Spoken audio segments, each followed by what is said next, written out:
Hello and welcome to Motors and Medicine. On today's episode, we're going to be discussing 3 simple ways to improve your life if you happen to be one of those people that suffers from acid reflux disease or heartburn on a regular basis. Now, what is acid reflux and heartburn? Well, everybody knows heartburn. If you happen to eat a very large meal or a very fatty meal, or you eat too fast, you start to get almost like a bloating type of feeling in your stomach, and then you start to feel a little burning in your chest. And that is mostly dietarily rooted. However, there's a secondary component to acid reflux disease or heartburn, and that is there is a small muscle, a sphincter, located between the esophagus and the stomach. Its job is to open when you are eating and contract and close once food enters the stomach and digestion begins.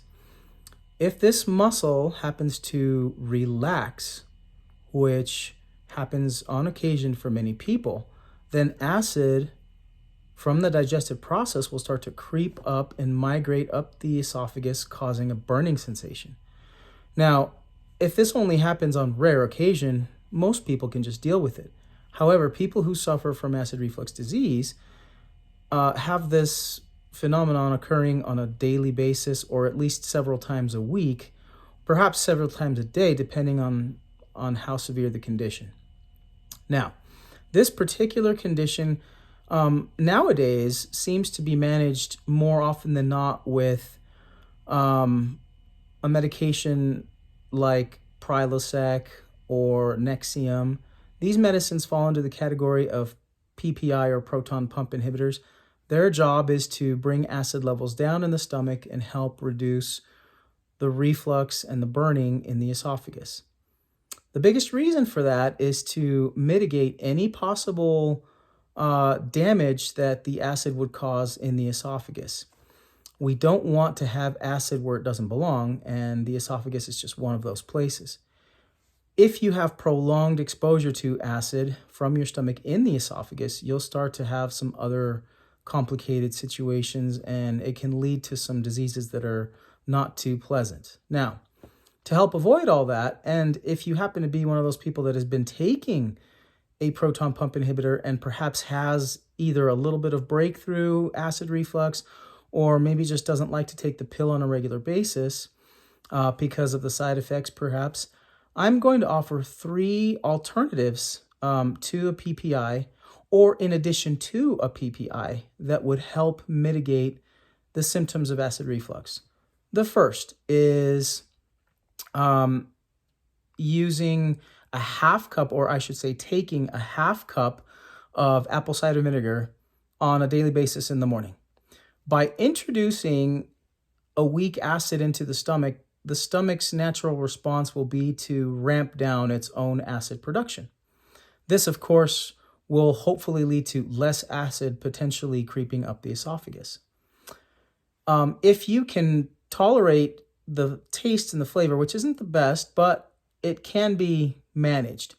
I have had personal experience with this, as I personally suffer from acid reflux disease. And I've also had some patients that I've counseled to try this method at home, and many of them seem to have no issues doing so. I usually recommend about a half a cup, but it can be less. And if you're doing that on a daily basis and you're constantly introducing this weak acid, your stomach's natural response will be to produce a little bit less strong acid, which may help the condition.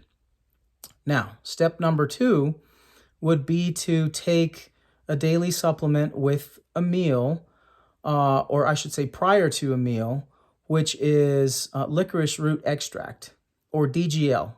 The one that I happen to use is called DGL Plus, and I think I bought it at Whole Foods.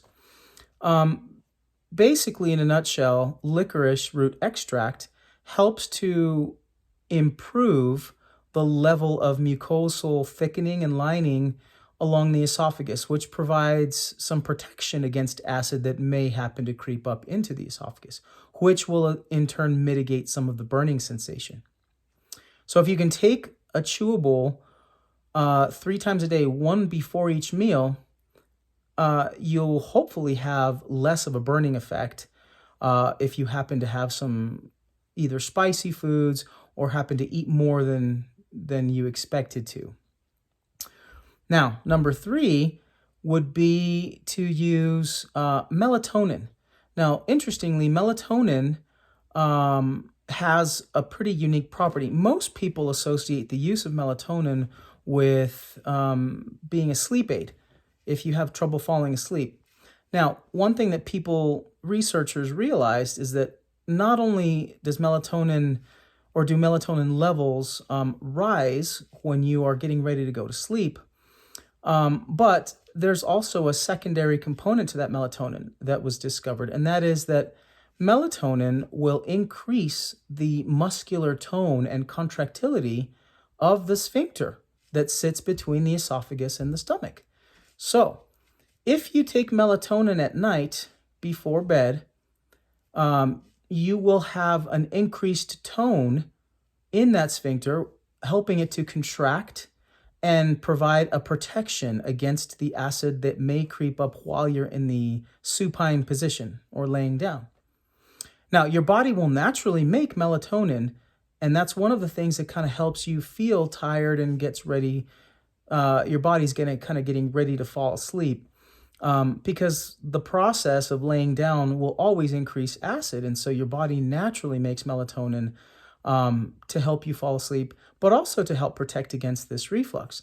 Now, some people just suffer transient relaxation of that sphincter, and so if you happen to be one of those people, take some melatonin at night. Now, the typical dose for this ranges anywhere between 1 milligram and up to 5 milligrams. You can vary the dose, and you can try the different doses that work for you. Taking this melatonin at night will definitely help increase sphincter tone, which will, of course, prevent any acid from creeping up into the esophagus, causing unsightly or unwelcome heartburn and potentially wake you. Beyond that, those are the 3 over-the-counter tips that you may try that I have personally used and that I have counseled some of my patients to use, and I've had some success with these.